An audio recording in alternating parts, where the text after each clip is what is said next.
In section 15.4, we're going to be looking at Green's theorem, named after the English mathematician George Green, who lived from 1793 to 1841. Our objectives are to use Green's theorem to evaluate a line integral and use alternative forms of Green's theorem.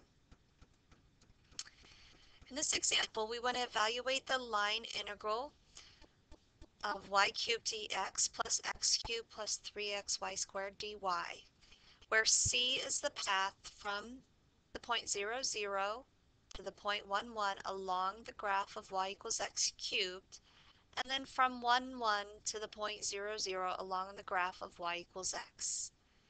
Now if you try this one using the skills that we learned from the previous sections, you can evaluate this line integral. This one is in differential form, and recall back in chapter 15, section 2, we looked at line integrals in differential form.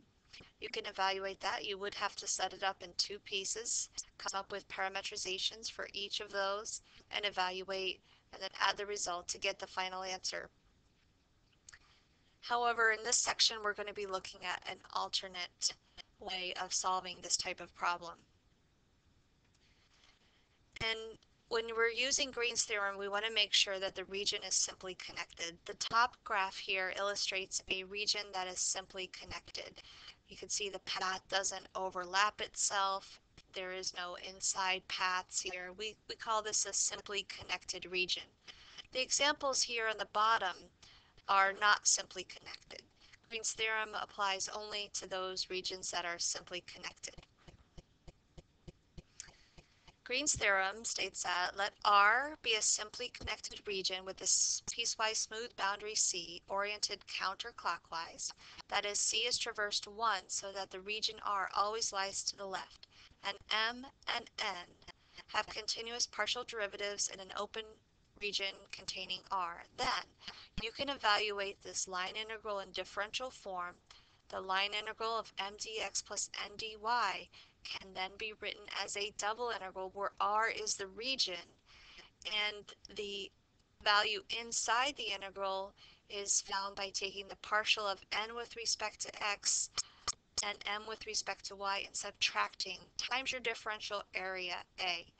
Now dA, going back to previous chapters, dA could either be dy dx or dx dy, or sometimes you can even convert it to r times dr d theta or r times d theta times dr. So let's look at this example again and use Green's theorem to evaluate the line integral. We want to make sure it's simply connected, closed region. It is oriented counterclockwise.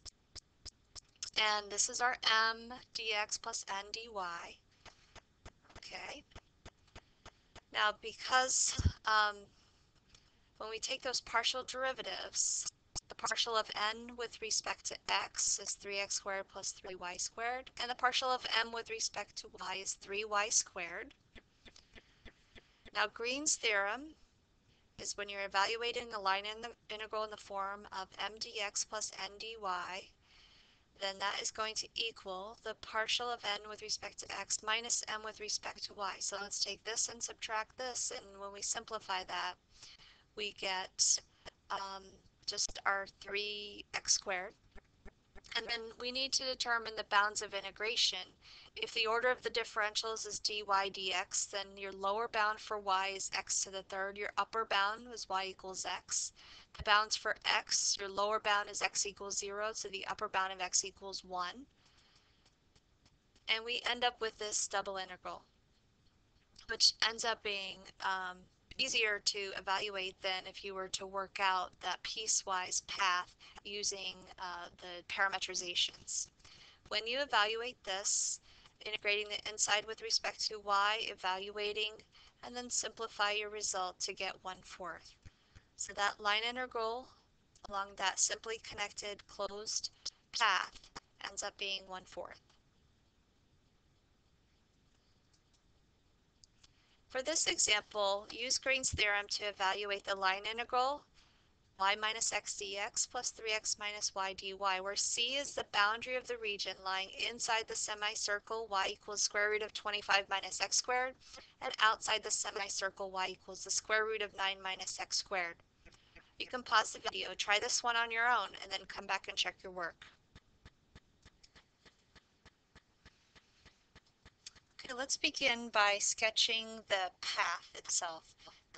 The path is the boundary of the region lying inside the semicircle y equals the square root of 25 minus x squared.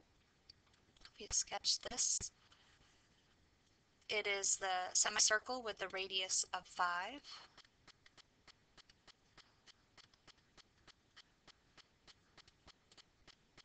And it's a top half of the circle.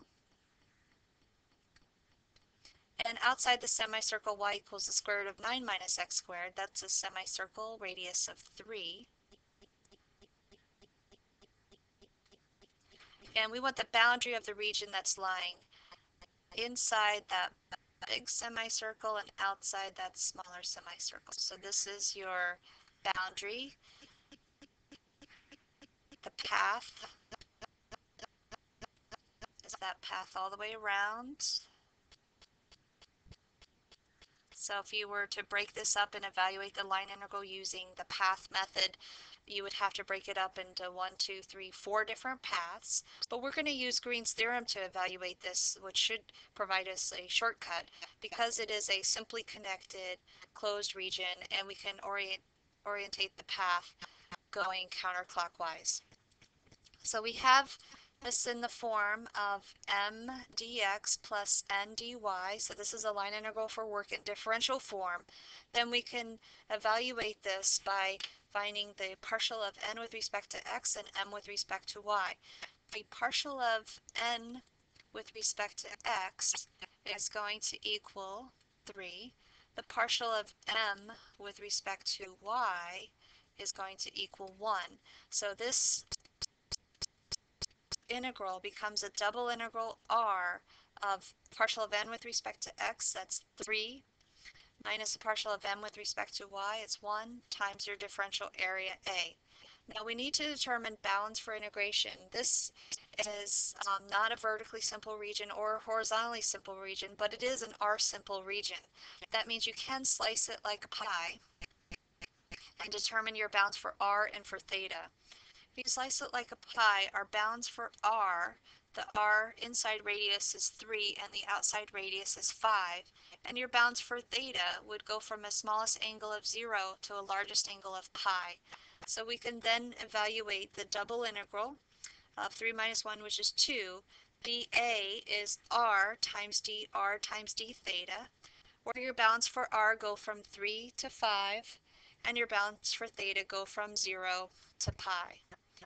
Okay, we can find the antiderivative of the inside first, treating r as a variable. That antiderivative is r squared, where r goes from 3 to 5, d theta. So if you plug in 5, you're going to get 25, and you plug in 3, you get 9. So 25 minus 9 would be 16 d theta. And then when you take the antiderivative of that and you evaluate it, you get 16 pi is the final answer. So we have evaluated this line integral in differential form along this path, which is the boundary of that region, and we end up using Green's theorem, which greatly simplifies the process to get our final answer of 16 pi. Again, Green's theorem is only used when you have a simply connected closed region.